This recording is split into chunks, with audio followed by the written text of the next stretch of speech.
Vamos lá. Nós estamos aqui no final do discurso de Jesus, que é um discurso longo, que começa no capítulo 14 e vai até o capítulo 17. Lembrando, esse é o testamento de Jesus. Na verdade, o Evangelho de João apresenta muitos discursos de Jesus, mas esse é o discurso final, discurso para os seus discípulos. Ele não fala para o mundo aqui, aqui ele fala para os seus discípulos. Por exemplo, o Sermão do Monte, nós temos um discurso, um longo discurso também, mas ali Jesus fala para aqueles que, tanto os discípulos como a multidão. Aqui não, só os 11. Tem um que já não está nem escutando mais, já saiu. E essa palavra que Jesus dá, que é o seu legado e que vai passar à frente, né, está preparando já os discípulos para o que vem. Na verdade, no outro dia. Então é um discurso que precede o julgamento, o suplício, a morte e, posteriormente, a ressurreição de Jesus. Ele já falou de ressurreição lá atrás, na conversa com as pessoas que estavam perto do túmulo de Lázaro. Lembram-se? Quando Lázaro foi ressuscitado, Jesus já deu a deixa ali a respeito da ressurreição. Então a ressurreição já é prevista. E é interessante porque no Evangelho de João, de maneira muito mais clara, os fariseus perseguem Jesus porque ele fez uma ressurreição. Que coisa, né? Perseguir alguém porque fez um grande milagre. Então eles não estão... Essa ignorância vai continuar, né? Até o capítulo final, até o capítulo 20 de João. As pessoas rejeitando, resistindo, questionando, não aceitando. Jesus não é o Messias, não pode ser. O Messias não ressuscita pessoas. Interessante isso, né? Ele vai além daquilo que eles teriam como esperança. Ou seja, Deus sempre faz mais do que nós pedimos, né? Então, capítulo 16. Tenho-vos dito estas coisas para que não vos escandalizeis. Eles vos expulsarão das sinagogas, mas vem a hora em que todo o que vos matar julgará com isto tributar culto a Deus. Aqui já dá para perceber alguma coisa, né? Ou seja, eu digo essas coisas para que não vos escandalizeis. Não escandalizar é um verbo que aparece em alguns lugares no Novo Testamento e tem a ideia de você fazer a pessoa tropeçar. Tá?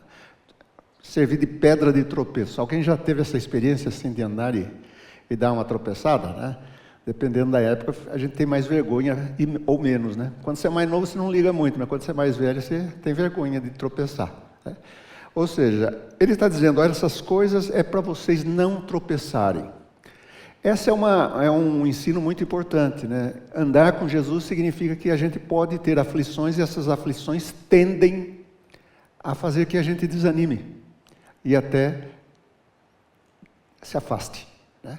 Então, a oração do Pai Nosso tem esse elemento: não nos deixes cair em tentação. Essa tentação é variada, mas principalmente é a tentação que nos afasta de Deus, que faz a gente não querer mais saber dele.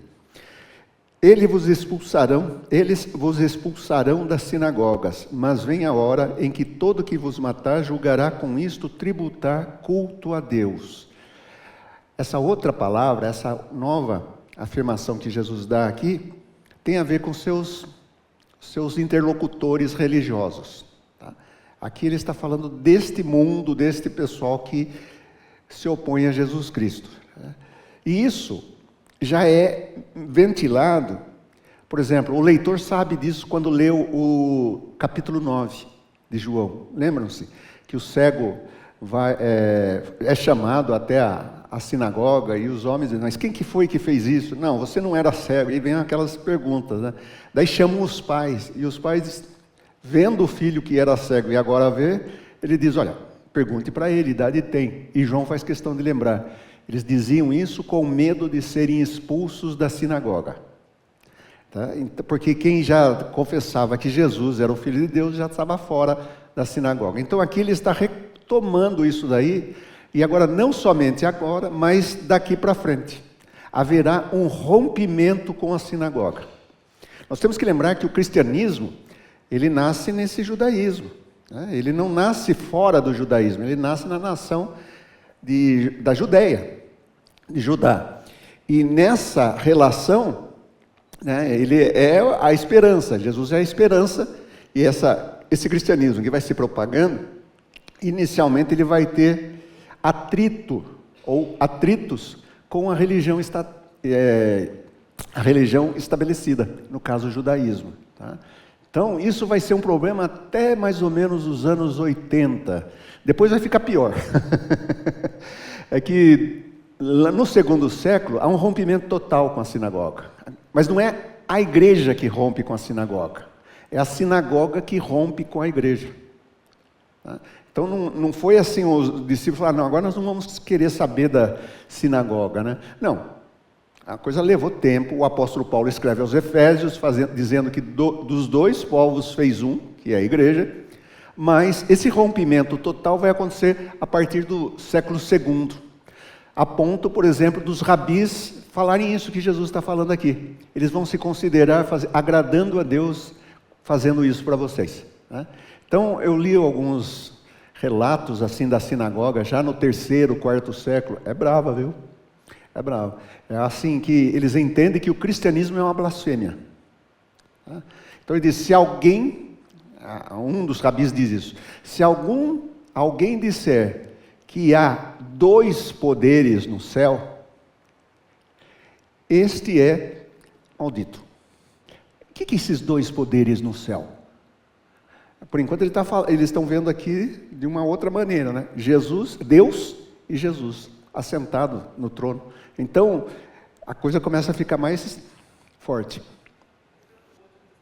Entendi. Vamos lembrar o seguinte, ó.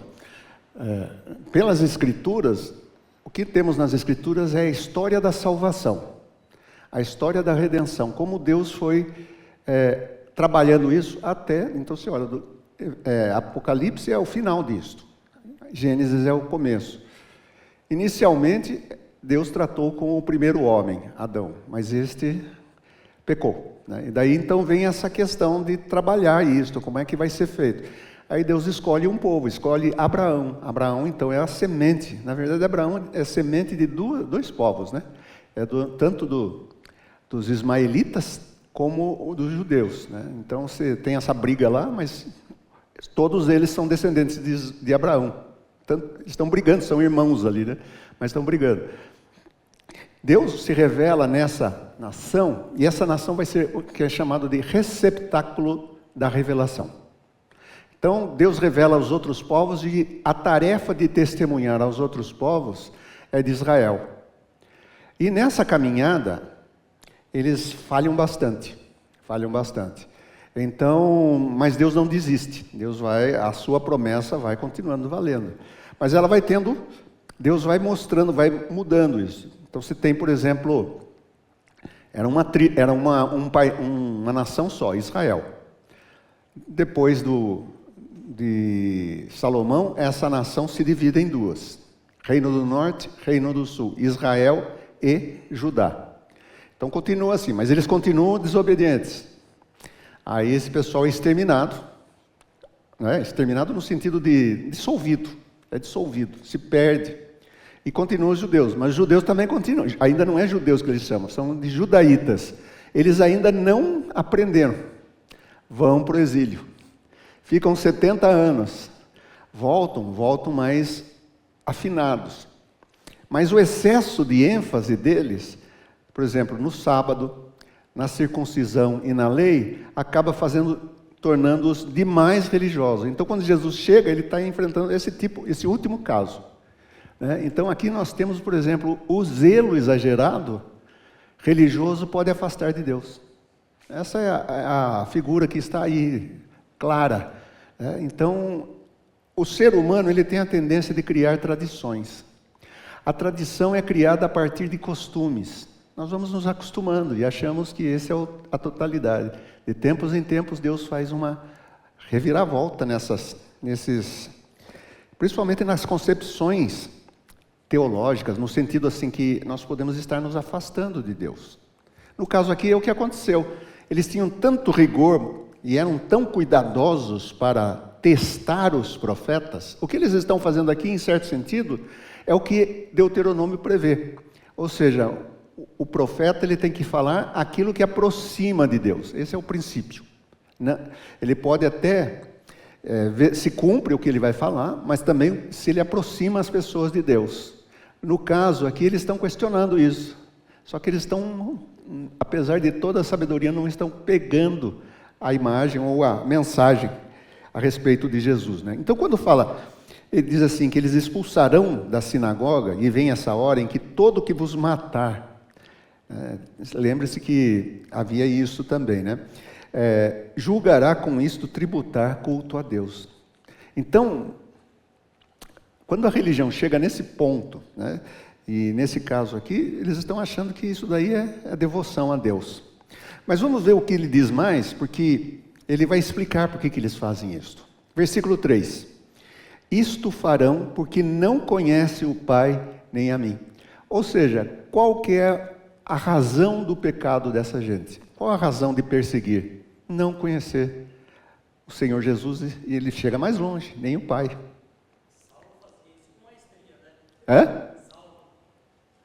Sim, Saulo, é verdade, Saulo encarnava isso. Você vê que Paulo não é um negócio assim tão... as pessoas são enredadas no seu conhecimento e acham que estão certas, né? Então, esse problema aqui é um problema que já vai acontecer com Paulo, né? E com outros. Até os próprios discípulos têm um momento que eles não estão muito certos, eles estão errando. Por exemplo, vamos fazer algumas incursões aí. Nós temos, quando Atos tem a seguinte figura, a seguinte propósito: vocês serão minhas testemunhas em Jerusalém, na Judéia, na Samaria e até os confins da terra. Os discípulos estão lá em Jerusalém, a igreja está crescendo e assim por diante, né?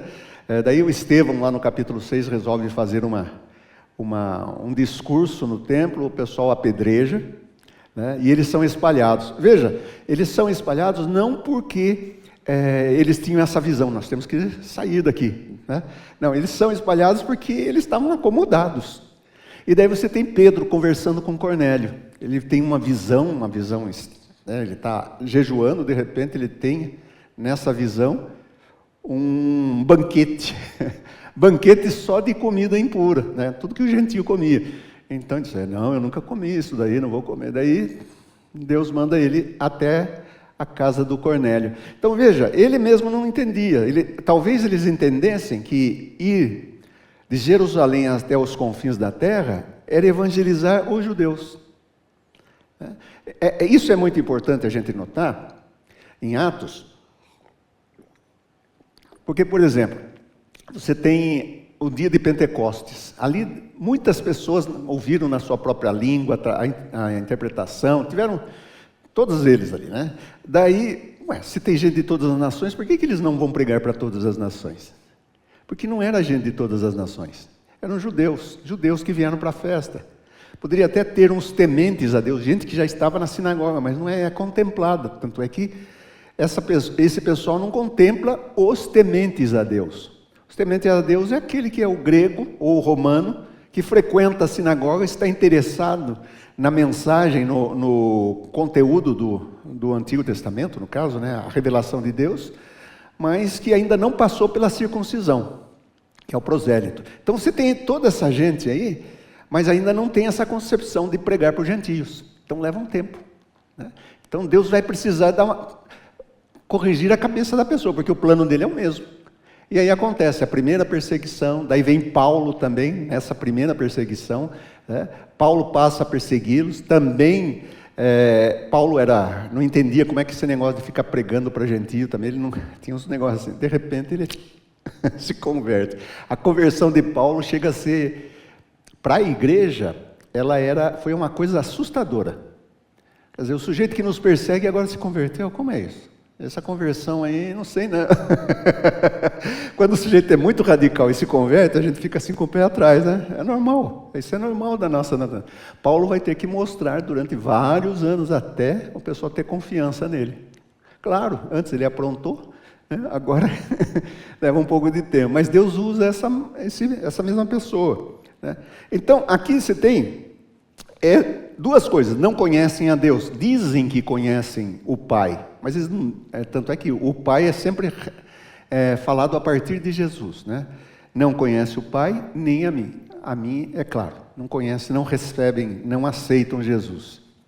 Agora, por que ele fala essas coisas? No versículo 4 diz assim: ora, estas coisas vos tenho dito, para que quando a hora chegar, vos recordeis que eu vou-las disse. Vamos lembrar que um testamento ele fala de coisas futuras, e aqui ele está dizendo, ele já está prevendo, ou vamos dizer, ademoestando. Não vou-las disse desde o princípio, porque eu estava convosco. Então, esse assunto aqui, vocês podem até perguntar, por que não falou antes? Porque não havia necessidade.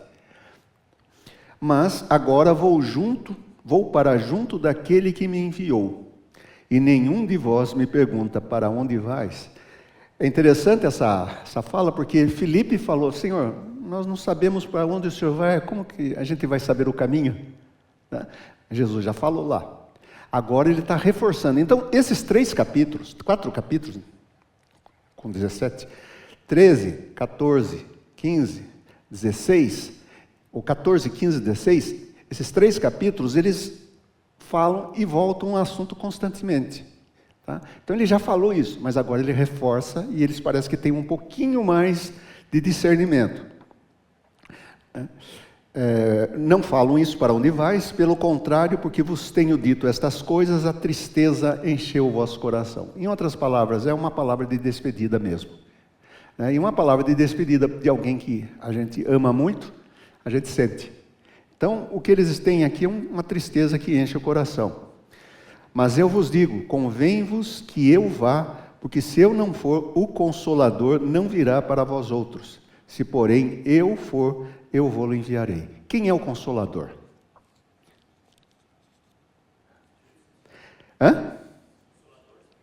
O Espírito Santo, que ele falou lá para trás, no começo, um dos discursos, né? Ele diz: eu vou enviar outro Consolador. Jesus é Consolador. Interessante, né? Conselheiro, Consolador, são várias possibilidades aí, advogado, né? Mas aqui é o Consolador que é enfatizado. Jesus é um Consolador, mas ele vai mandar outro. Mas para ele mandar, ele tem que ir, senão ele não vem. Então, esse outro Consolador, ele tem qual característica? Aí vem uma palavrinha que nós já falamos, né? Por exemplo, existem 2 palavras para outro.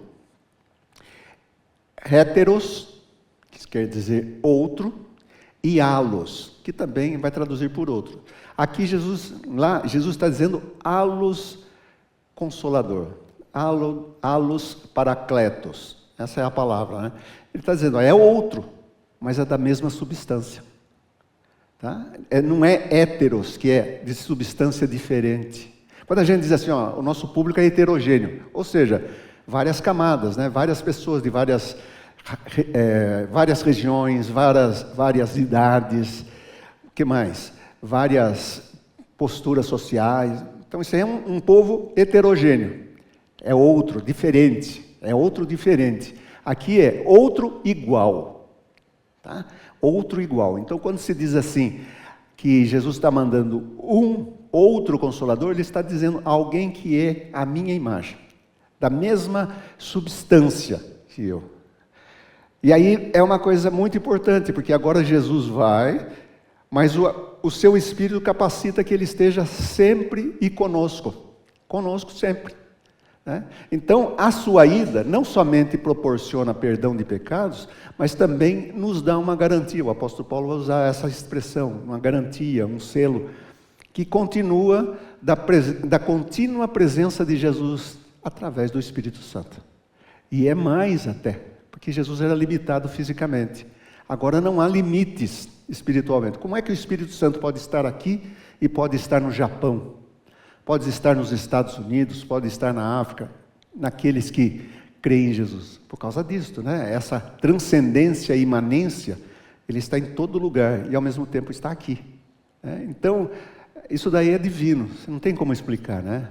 Esse dia eu estava lendo um texto de uma pessoa que estava muito acabrunhada, e que ela fazia uns questionamentos se Deus a amava, né? Daí alguém foi e falou para ela, Deus te ama. Daí ela sentiu que, na verdade, Deus estava olhando para ela, sabendo o nome dela, né?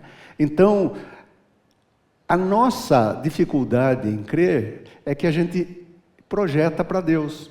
Então, por exemplo, a gente diz assim, olha, Deus não pode estar aqui, Ele é muita gente. São 6 bilhões de pessoas no mundo, 7 bilhões. Como é que Deus vai se importar comigo? Porque é Deus. Se fosse ser humano, ele não daria conta, nem com a internet, né? Então, há essa diferença, essa distinção. E ele está falando aqui muito tempo antes, né? Então, vejamos um pouquinho mais. Quando ele vier, agora vem a missão do Espírito. Quando ele vier, convencerá o mundo do pecado, da justiça e do juízo. Parece 3 coisas relacionadas, né? Pecado, justiça, juízo. Aqui, graças a Deus, ele explica para a gente o que ele está dizendo. Do pecado, porque não crê em mim. O maior pecado desse mundo, ou desse pessoal que resiste ao Senhor, é não crer nele. Então, você tem um pecado que é a incredulidade. O maior pecado aqui é a incredulidade. Poderíamos falar outros pecados, mas o pecado, claro, substanciado, é a incredulidade. Tudo começa com fé. Se você resolve ser incrédulo, está fora, né?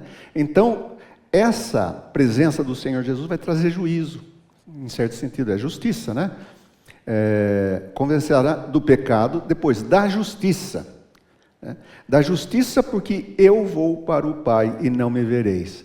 Então, a justiça é aquilo que, quando a gente fala de justiça, a gente diz, não está certo isso, não é justo. Ou seja, penas equitativas. Então, justiça tem a ver com equilíbrio, né? Mas Jesus não estará mais aqui, mas estará o Espírito Santo, tá? Então, ele tem essa tarefa de continuar a atividade de Jesus. E vem a última, que é muito imprescindível, né? Impressionante, do juízo, porque o príncipe deste mundo já está julgado. Ele não será julgado, ele já está julgado. É uma escatologia antecipada. Ou seja, você pensa que é lá no final. Não, ele já determinou aqui. Agora, o Evangelho de João fala muito pouco do inimigo, né? Mas todas as vezes que ele fala é de uma maneira assim, fundamental. Ou seja, para que ele veio? Ele veio para roubar, matar, destruir. Isso se encontra no Evangelho de João. No Evangelho de João, as pessoas também dizem, nós temos um pai, né? E chegam a falar uma bobagem para Jesus Cristo, né? E Jesus fala, vocês são filhos do diabo, que vocês querem fazer a vontade dele, né? Então, você tem, de vez em quando, falando essas coisas, né? Num outro lugar diz, vamos sair daqui porque o diabo vem e eu não tenho nada com ele, né? Então, há uma menção do diabo que é forte, apesar de não ter nenhuma expulsão de demônios em ninguém aqui. Você não tem isso. Você vai, por exemplo, no Marcos, Lucas, Mateus, você encontra Jesus exorcizando, expulsando demônio. Em João não temos esse milagre, né? Por quê? Porque é um só agora, né? Então, Jesus reina e todos os outros dependem desse, porque ele foi expulso. Ele é um usurpador, né? Então, esse momento garante total vitória, vamos dizer assim, de Jesus, né? Mas o que Jesus diz não acaba aqui, né? Então ele tinha muita coisa, esse discurso é muito pequeno, pode falar, Anderson. É a resistência ao Espírito Santo, né? Então, nesse caso aí seria a resistência. No caso que você coloca, que é um texto de Marcos e aparece nos outros evangelhos, veja que o pecado contra o Espírito Santo tem a ver com atribuir as obras do Espírito Santo ao diabo. É perdoável. Então, por exemplo, você tem os fariseus dizendo que Jesus expulsa demônios pelo poder de Beelzebu. Então, atribuir as obras de Jesus, ou as obras do Espírito Santo, no caso Jesus fala que é o Espírito Santo, atribuir essas obras ao demônio. Então não é simplesmente você estar lá na igreja e você está na igreja e fala, não, mas eu não consegui entender isso aí. Isso não é isso. Ainda bem, né? Porque se fosse assim, presbiteriano estava tudo frito. Né? Porque há esse cuidado da pregação e tal. A gente tem, na verdade, às vezes até exagera um pouco, né? A gente prega, acaba criticando todas as pregações. Então é uma coisa que a gente precisa cuidar, né? Mas não é isso. O que é ali é justamente atribuir ao Espírito Santo, ou a Jesus, dizer que as obras de Jesus são de Satanás. Essa é a blasfêmia, é uma resistência total a Jesus. Veja só que é ao Espírito Santo, mas é a Jesus, né? A Deus. Então, apesar de falar que é a blasfêmia do Espírito Santo, porque é o Espírito Santo que faz tudo isso. É Ele que convence, é Ele que... Então, a resistência total é você fazer esse tipo de atribuição. Isso aí vamos dizer assim, uma apostasia total. Né? Não é uma obra, não. É uma resistência, é uma incredulidade tal que faz isso. Porque eles não creem que Jesus é o Filho de Deus. Então, eles viram as obras de Jesus e ainda assim estavam falando isso. Então, é uma palavra muito grave, né? E tem que lembrar o seguinte também, né? Nesse texto que temos em Marcos, nós temos a família de Jesus que sai para prendê-lo. Lembre-se disso. Jesus está fazendo muitos milagres, muitas curas, mas não está comendo direito.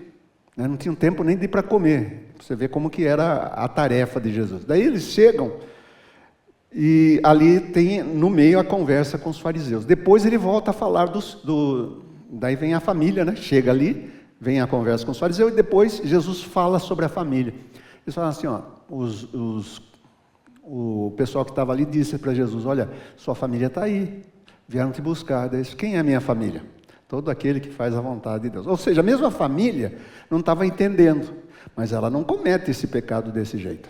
Tá? A família de Jesus não chega nesse ponto. O que eles chegam é de preocupação. Tanto é que eles dizem, ficou e endoidou. Disseram. Os fariseus dizem que ele tem demônio, mas os familiares dizem, ele endoidou. Ele está fora de si, ele está doente. Né? Então é uma diferença aí, né? Mas se andar um pouquinho mais também pode acontecer isso. Então não é esse mistério todo, né? Mas por outro lado é sério, é bastante sério, né? Então a blasfêmia contra o Espírito Santo é uma rejeição total de Deus, do Espírito Santo, de Jesus, e atribuir obras de Deus ao Satanás.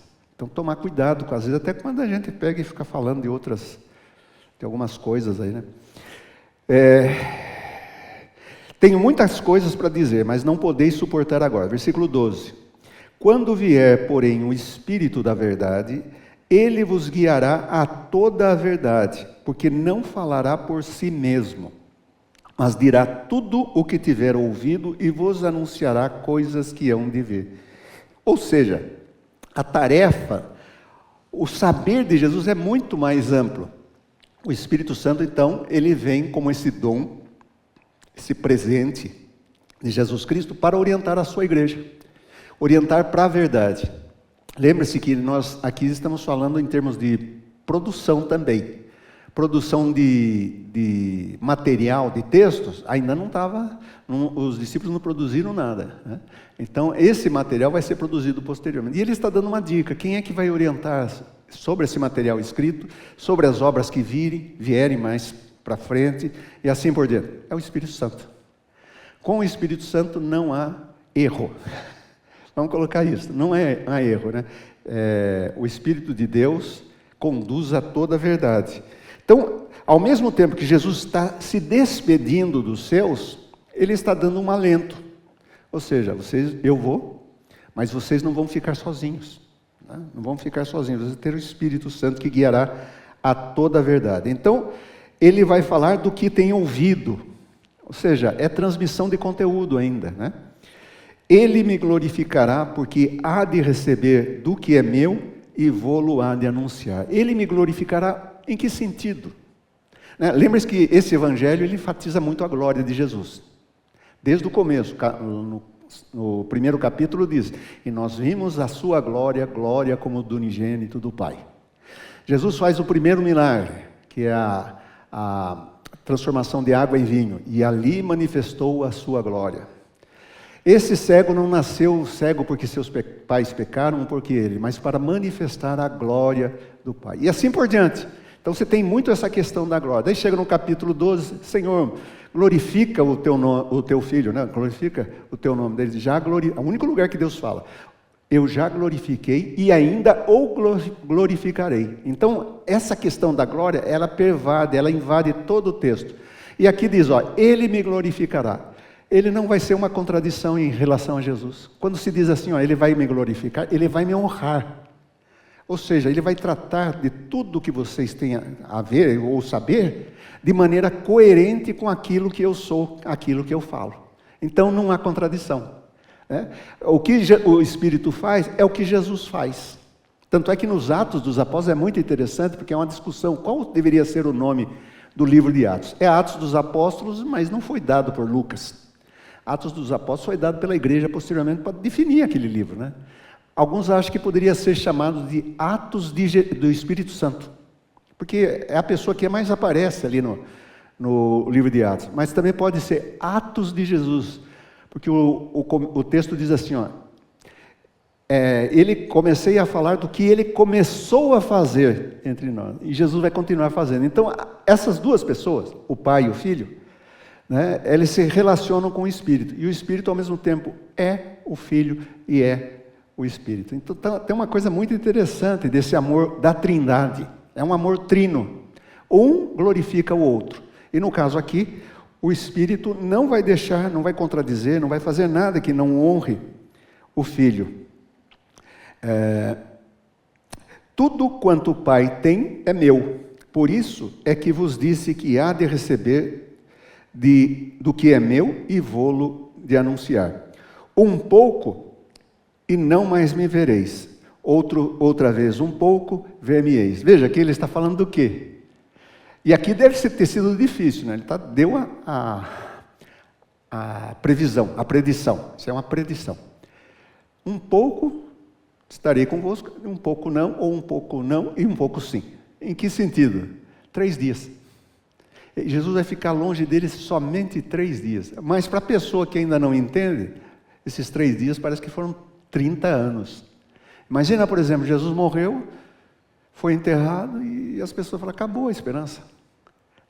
Por quê? Porque falta essa perspectiva. Nós temos hoje, nós sabemos que no 3º dia ele ressuscitou, mas se você estivesse no dia da morte de Jesus, você ia falar, nossa, deu tudo errado.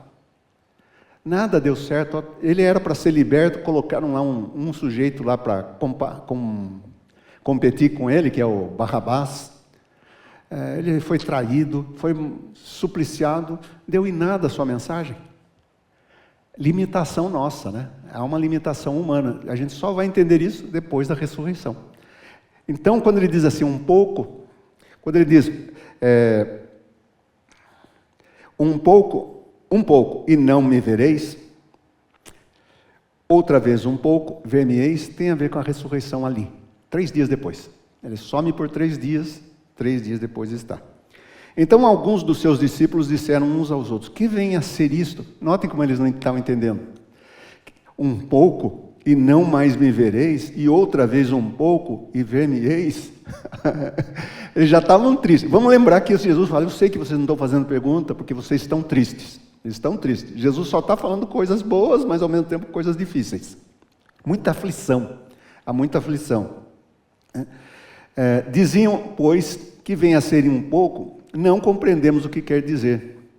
Percebendo Jesus que desejavam interrogá-lo, perguntou-lhes, indagais entre vós a respeito disto, que vos disse, um pouco e não me vereis, e outra vez um pouco e ver-me-eis. Jesus sabe do que eles estão falando. Em verdade vos digo, aqui é uma palavra solene. Em verdade, esse em verdade é amém, viu? Amém, amém, lego se. Alego rimeis também. Ou seja, é uma palavra solene. O que eu vou falar aqui é solene. Essa é uma coisa interessante. Você já percebeu que algumas orações nem amém tem no Novo Testamento?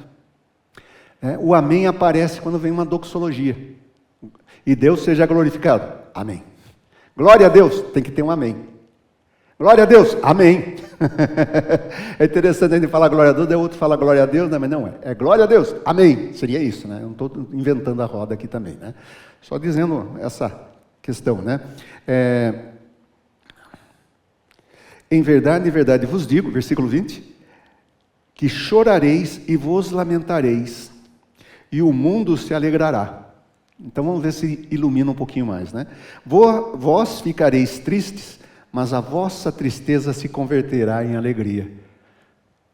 Deve estar dado um nó na cabeça deles, porque ele não falou ainda que ele vai ser morto, né? A mulher quando está... Aqui ele usa então uma comparação. A mulher quando está para dar à luz tem tristeza, porque a sua hora é chegada. Mas depois de ter nascido o menino, já não se lembra da aflição, pelo prazer que tem de ter nascido ao mundo um homem. Então, aqui você tem uma coisa interessante, né? Ele pega uma das expressões mais difíceis que tem para o ser humano, no caso para a mulher, e diz, olha, se tem uma coisa que é muito difícil, é a mulher conceber, dar à luz um filho. A aflição que vem antes do parto, que é aquelas dores de parto, e até a hora do parto. Né? Mas depois, esquece tudo. Então vem uma coisa assim de mãe, né? Porque já está sendo acalentada há muito tempo, né? Então, a tristeza, ou a aflição, melhor disso, a aflição que se torna em alegria. É isso que vai acontecer com os discípulos, quando Jesus ressuscitar. Eles vão ficar cheios de alegria. Naquele dia, nada me perguntarei. Diferente deste dia, vocês perguntam, o que é isso? O que é um pouco? Naquele dia, quando acontecer, não perguntareis. Em verdade vos digo, se pedirdes alguma coisa ao meu Pai, ele vô-la concederá em meu nome. Aí ele mudou de assunto. É interessante, né? Jesus está falando um negócio.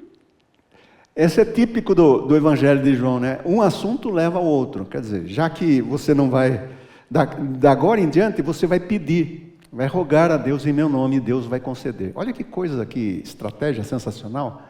Que segredo da oração. O segredo da oração é esse, é confiar em Deus.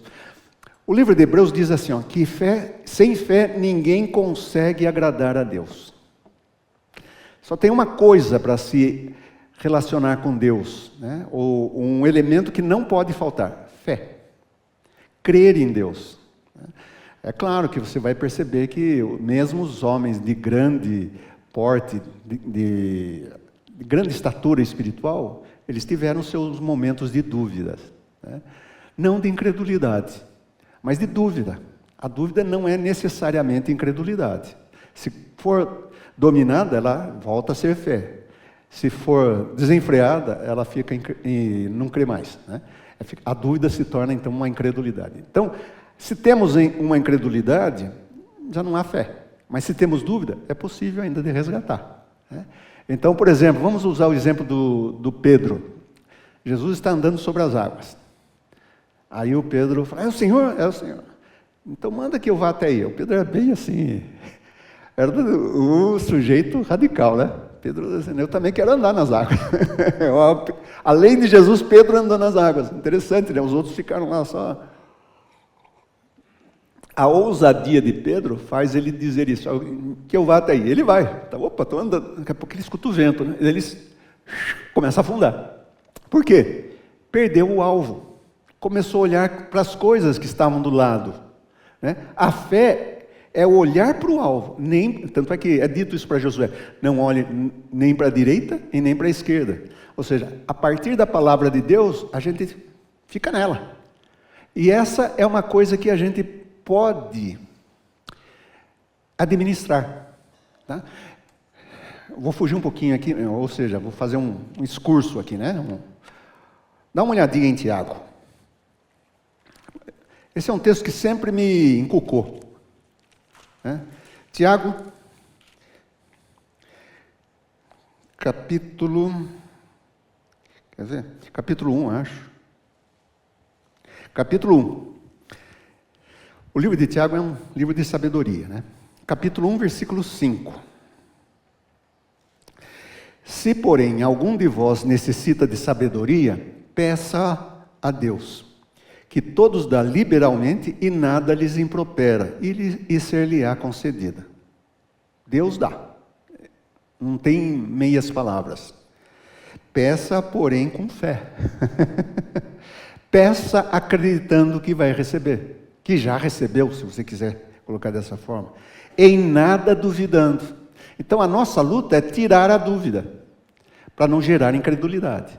Então, a fé ainda tem a dúvida, mas para receber tem que eliminar a dúvida. Tá?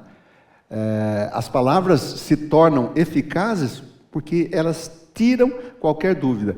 Pois o que duvida é semelhante à onda do mar impelida e agitada pelo vento. Engraçado, né? O Pedro estava crente, de repente ele duvidou.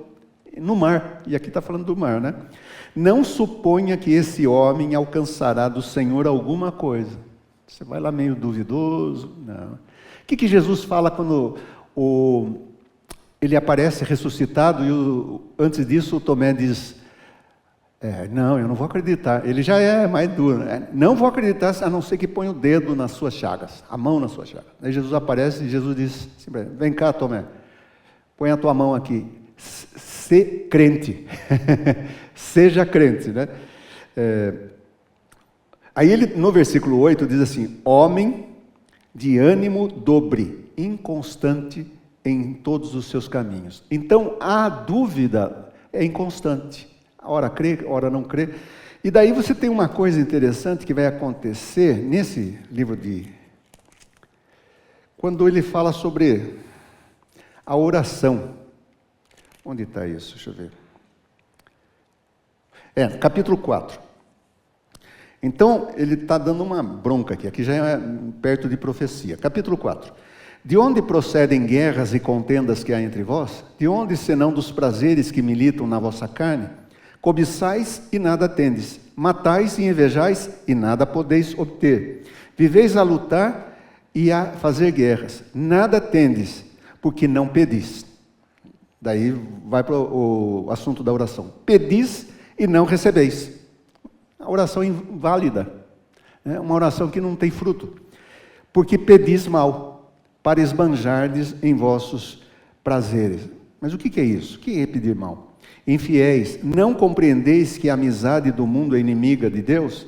Aquele, pois, que quiser ser amigo do mundo e constituir-se inimigo de Deus. Constitui-se inimigo de Deus. Ou supondes que em vão, afirma a Escritura, é com ciúme que por nós anseia o Espírito que Ele faz habitar em nós? Antes Ele dá maior graça pelo que diz, Deus resiste aos soberbos, mas dá graça aos humildes. Sujeitai-vos, portanto, a Deus. Resisti ao diabo e ele fugirá de vós. Chegai-vos a Deus e Ele se chegará a vós. Veja que nós damos o primeiro passo. Chegai-vos a Deus e Ele chegará a vós. Purificai as mãos, pecadores, ou seja, limpe o seu coração de todo pecado. Confesse os seus pecados. E aí vem a segunda parte que eu acho bastante interessante. E vós que sois de ânimo dobre, limpai o coração. Está falando do que duvida. Ele diz assim, você quer alguma coisa de Deus? Peça, nada duvidando. E faça com fé. Ou seja, na hora da oração a gente tem que tirar isso, tirar os pecados, porque o pecado faz uma barreira e impede que Deus escute a nossa oração. A gente limpa o nosso coração e limpa o coração da dúvida. A dúvida tem que ser limpa por uma decisão nossa. Não adianta a gente ler livros, não vai dar. Podemos até ter pouca fé, mas é fé ainda. Né? A fé, ela vai eliminando as dúvidas. Né? Então, vou contar uma historinha aqui, bem tosca para vocês. O sujeito leu a Bíblia, onde dizia assim, se tiverdes fé, dirás a este monte, Jesus disse, né? Lança-te daqui ao mar, né? Daí o sujeito tinha uma montanha na frente da casa dele e foi lá e falou, lança-te daqui ao mar. Né? E daí, depois ele voltou, a montanha está lá. Eu sabia que não ia acontecer. Em outras palavras, o que é? Não tem fé. Ele duvidou na oração. E Jesus fala, não duvidando na oração, já crendo. Então, a nossa luta constante é contra a dúvida. Né? A dúvida mesmo, ela é lançada pelo inimigo. Veja que quando eles estavam lá no paraíso, no Éden, o que é que minou a fé que eles tinham em Deus? Porque Deus tinha falado, ó, só não coma dessa árvore, para não morrer. Aí veio a serpente e induziu, jogou aquele frutinho da dúvida. A dúvida é uma meia-verdade. É uma meia-verdade. Meia-verdade é uma mentira inteira. Então veja, ele não trata daquilo que é óbvio, ele trata daquilo que poderia acontecer. Então a dúvida sempre tem isso. Quando nós duvidamos de alguma coisa, nós estamos sendo incitados a pôr em xeque a validade da palavra. Então a dúvida faz a gente ser tímido, recuar, não ousar falar coisas de Deus. A dúvida leva a todas essas coisas. Então por isso que Tiago diz, ó, limpem o seu coração, limpem do pecado, limpem da dúvida. Isso é exercício. Como é que nós podemos exercitar a fé? Uma é deixando que o Espírito Santo encha a nossa vida. Exercitamos a fé que o Espírito Santo enche na nossa vida, também em vida comunitária, comunhão. Pode ver que quando a pessoa se afasta da igreja, a sua fé também vai declinando, porque ela não tem apoio. A relação da fé tem a ver com apoio. Como é que eu não tenho apoio e a minha fé vai minguar? Mas quando eu volto e compartilho, oro, me submeto a Deus, cresce. Esse é o segredo. Então, sem fé não agrada a Deus. Então, Jesus está falando algumas coisas que têm a ver com isso. Voltando para João 16, versículo 23 e 24. Então, ele já passou para o tema da oração. Naquele dia nada me perguntareis, em verdade vos digo, se me pedirdes alguma coisa, ele vou-la concederá em meu nome. Note que há uma ênfase enorme no nome de Jesus. No Antigo Testamento era o nome de Deus, o nome que nem era pronunciado. As pessoas evitavam falar o nome de Deus, usavam o termo Senhor, Adonai, Senhor, meu Senhor. O nome de Deus, o judeu, por exemplo, quando quer falar de Deus, ele não usa a palavra Deus, ele não fala Deus. Ele diz Hashem. Hashem é o nome. O nome. Aqui está dando o mesmo peso, o mesmo valor ao nome de Jesus. Ele já falou em outras vezes, mas aqui está dizendo, o meu nome. Esse meu nome não é simplesmente uma fórmula mágica, não é uma fórmula mágica, é uma compreensão de quem Jesus é, na sua totalidade. Até agora, nada tendes pedido em meu nome. Pedi e recebereis para que a vossa alegria seja completa. Que interessante, Jesus está para ser morto, mas ele está dizendo, peçam para mim. Deve dar uma confusão na cabeça da pessoa. Lá no começo você não sabe como é que eu vou pedir, mas ele está dizendo que vai embora, e agora? Aí que vem aquela questão do Espírito Santo. Ele vem e vai iluminar todas essas questões. Todos esses embaraços, todas essas perguntas serão desfeitas. Então você vai entender, agora eu entendo, agora eu posso pedir, agora eu peço. Certamente, que ele já falou antes, que vão pedir de acordo com o seu amor. Versículo 25. Estas coisas vos tenho dito por meio de figuras. Vem a hora em que não vos falarei por meio de comparações, mas vos falarei claramente a respeito do Pai. Naquele dia pedireis em meu nome, e não vos digo que rogarei ao Pai por vós, porque o próprio Pai vos ama, visto que me tendes amado e tendes crido que vim da parte de Deus. Vim do Pai e entrei no mundo, todavia deixo o mundo e vou para o Pai. Despedida mesmo, Ele está dizendo, vocês podem pedir que Deus concorda. Então você tem 3 pessoas concordando com a oração: o Pai, o Filho e o Espírito Santo. A oração atende essas 3 pessoas. É por isso que peçam o que vocês querem. Daí você fala, mas o que eu devo pedir? O que Deus quer, o que Jesus quer, o que glorifica o Espírito Santo.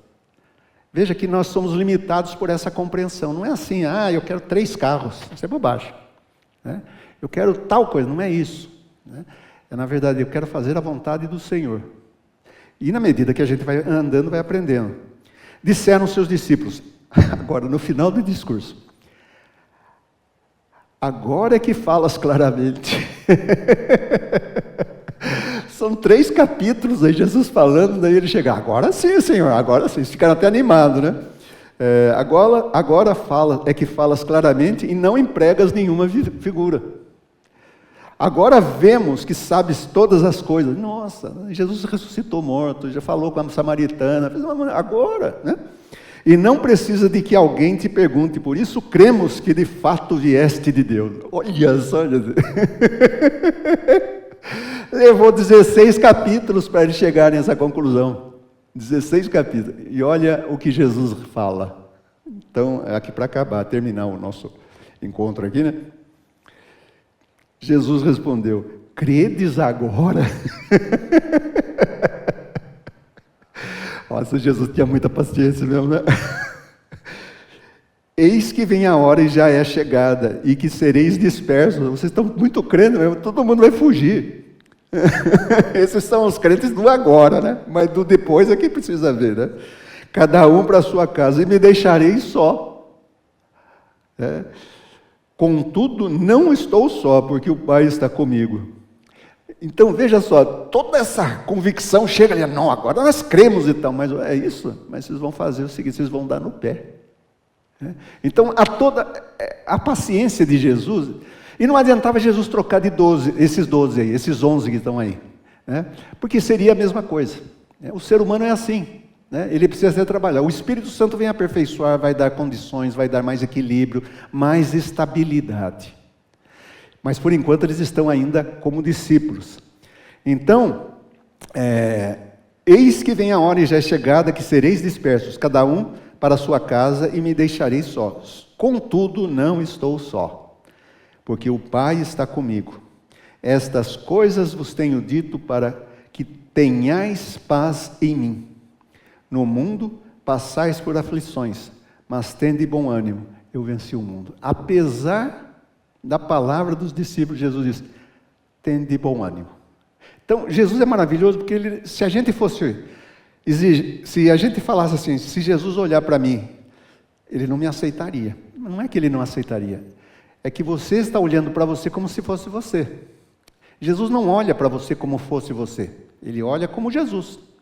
E Jesus aceita, e Jesus cuida, Jesus desenvolve, Jesus dá essa palavra de ânimo. Então, é maravilhoso, quando você deixa assim, você vê esse texto, e vai lendo, e vai meditando, vai pensando, você vai percebendo, olha como Deus trabalha na vida da gente, Ele não desiste da gente, mesmo que quando os sujeitos aqui fogem, né, vão fugir, Jesus poderia ficar magoado, não ficou, Ele já sabia que ia acontecer isso, né? E Ele já até determina, eu sei que vocês vão, Ele está dando uma profecia de novo aqui, vocês vão sumir, mas tende bom ânimo, eu venci o mundo. Essa primeira etapa vocês não vão conseguir, mas depois vão conseguir. Então, o ânimo de Jesus tem a ver com essa alegria que vem do Espírito Santo. Então, de agora em diante, o Espírito Santo vai estar com vocês. E lá no final de João, Jesus vai soprar o Espírito Santo. No texto anterior ele diz, ele está com vocês, agora ele está entre vocês, agora ele estará em vocês. Então, todos nós que cremos no Senhor Jesus temos o Espírito Santo. A questão é, quanto nós deixamos Ele agir na nossa vida? Como nós deixamos? Quando pedimos para Ele nos encher também? Aí vem outras questões também. Mas é isso. Aí termina o discurso de Jesus em termos, vem a oração. Capítulo 17 é a oração, chamada sacerdotal, mas na verdade é uma oração que termina o discurso de despedida.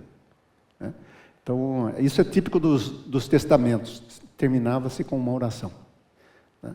Alguém quer fazer alguma indagação? Ou vão dizer assim, agora falas claramente, sem figuras.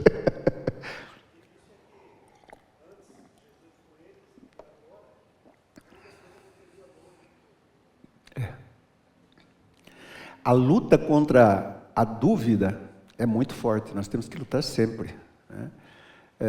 Nós temos a tendência humana, desde o pecado a gente tem essa tendência de enfraquecer. Então é por isso que a igreja não é uma obra acabada. A igreja não é acabada. A igreja está em construção. Podemos dizer isso. A igreja é uma arquitetura em construção, é uma feitura, né? É um projeto em construção, não está acabado. Enquanto nós estivermos aqui, nós vamos ter as lutas, né? Eu já vi gente que tem com muita fé, mas de repente, num momento, ela deu uma falhada, né? Daí vem alguém e fala para ela, a pessoa novamente volta. É assim. Né? Por isso que ele diz, no mundo tereis aflições. Por quê? Porque as aflições fazem você duvidar, fazem você questionar. Mas eu venci o mundo. O parâmetro de comparação, de base para qualquer coisa, é Jesus Cristo. Jesus é o centro aí, né? Você está com dúvida, olha para Jesus. Lembre-se, se você acha que é você que tem que fazer, esqueça, você está errado. Tem que voltar para Jesus. Sempre Jesus. Agora, isso daí a gente só aprende vivendo. Não tem muito jeito, né? Tem coisas que cada um tem que experimentar isto. Né? Cada um tem que ter esse gosto, esse sabor disso. Alguém mais?